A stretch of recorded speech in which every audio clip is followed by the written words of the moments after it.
is Lee Sterling of ParamountSports.com, and today I'm going to break down and predict the game everyone has been waiting since last year's game. Might be the game of the year. Well, I don't know if it's going to be quite as good as Colorado, that game last week, and their huge upset against TCU, but I think it's going to be special, and all eyes will be on it. It's a game between the Alabama Crimson Tide and the Texas Longhorns. Now, before we break down and predict this game, let me let you know what's going on at Paramount Sports.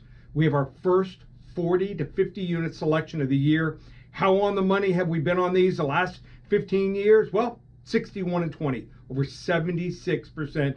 No one in the country can touch that record. You want to hop on board? Get the month, September to Remember special, 4 weeks. Use coupon code SAVE100, just $2.97, or use coupon code SAVE300. Get the entire season through the Super Bowl, $11.97. Our first 40 to 50 unit max wager release, ParamountSports.com. Now, let's go on to this game on Saturday night between the Alabama Crimson Tide, laying 7 points against Texas, and the total in this game about 54.5. Now, Texas, can they play over their heads like last year in that game against Alabama where they almost won? Sure. But Alabama's not going to be caught by surprise this year. Alabama had kind of gone through the motions. Texas really had not done anything before that, and Texas played great, almost won the game. Probably deserved to win the game.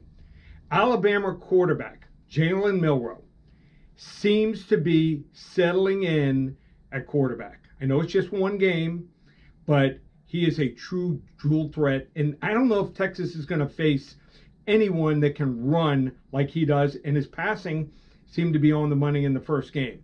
So Quinn Ewers is going to have to be up for the challenge. Why?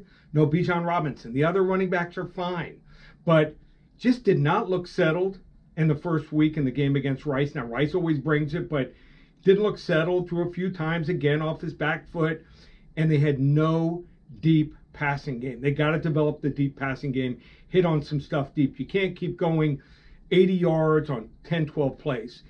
Probably not going to happen more than maybe one drive against Alabama. So they'll force you into a turnover, force you to punt most of the time. So they're going to have to try to hit on some big plays, and hit on a few here. And they're going to have to be clicking and running the ball enough. The offensive line did not look good in the first game against a Rice defensive line that is nothing special. And just feel that this Texas team is good. But going on the road to Alabama, almost no one knocks them off.